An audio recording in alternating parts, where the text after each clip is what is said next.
Let's talk about leadership and management.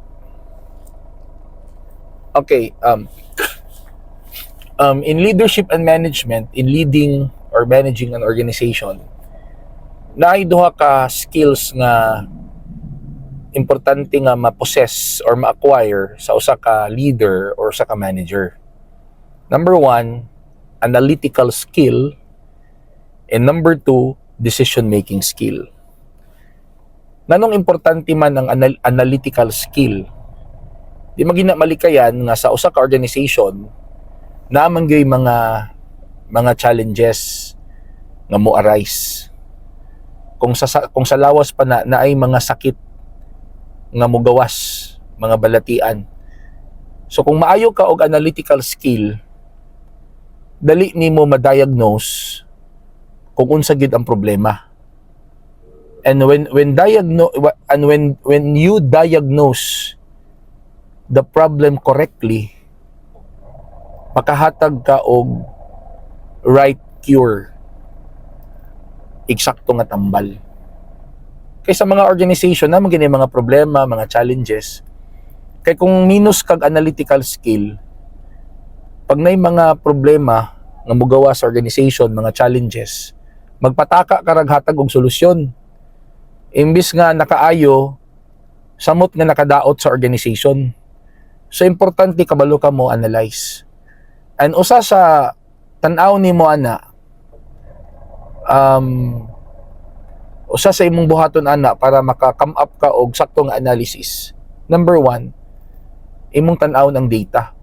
You have to study the data. Number two, you have to go to the field. Kung asa ang problema. Dapat hands-on ka sa reality. Dapat ikaw mismo nakita nimo, na experience nimo ang situation. Although importante ang papel, importante ang data, but kauban anang data, dapat ang personal experience nimo sa situation na aka. And usa pod sa importante gid nga skill, usa sa importante nga imong buhaton para ma-acquire nimo ng analytical skill is dapat kabalo ka maminaw sa mga suggestions, point of views sa imong mga tao. Di ka dapat masuko. O kay two or more heads are better than one. Kay you know what, ang idea mang good bay, kung man na siya kanang di man na siya sa organization man good, dapat dili monopoly of ideas na ikaw ra, no. Dapat kabalupod ka maminaw o kabalupod ka mo timbang-timbang sa mga ideas, point of view sa imong mga sakop. Unya dapat ikaw ang mo create og atmosphere of healthy exchanging of ideas. Pero the moment nga pag na imong sakop nga mo suggest niya, masuko ka, wala, imong gi butangan og bara ang channel unta for great ideas. E kana mga ideas, mga data, personal experiences, hands-on, importante man na para maka-create ka og eksakto nga mga analysis. Kung unsay imong dapat ka mahimong approach or solution sa mga challenges nga moabot sa organization. And then number two is decision making. Importante gid na sa usa ka leader or sa usa ka manager ang decision making. Ano man, one decision of an executive will define the future of his or her organization.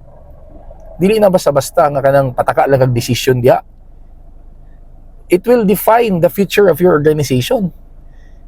Mo na sa crucial gid kayo na kapag ka sa executive nga position. Crucial gid kayo na mga decision making. So di gid ka magpataka diha, magpa-impulsive diha. Dapat gid ka diha nga as much as possible calculated. So mo na importante lagi nga naakay taas nga analytical skill para maka-create ka og sakto pod nga decision making. Unya unsa tong gi-mention ako kaganina, ang analytical nag-comprise na og data, personal experience, exchanging of ideas. Kay pareha gud na sa usa ka sakit. Bisan pag imo pa nang bombardiyuhan og mahalon kay nga tambal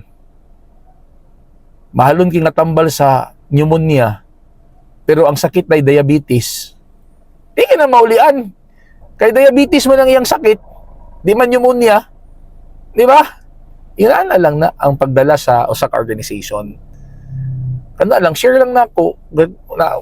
Wala lang, share lang. Ate, manina ninyo na ha. Analytical skill and decision kay crucial ka na kung ikaw na assign ka nga leader or manager unya medyo minus ka diha. Ang problema sa imong organization magpabilin.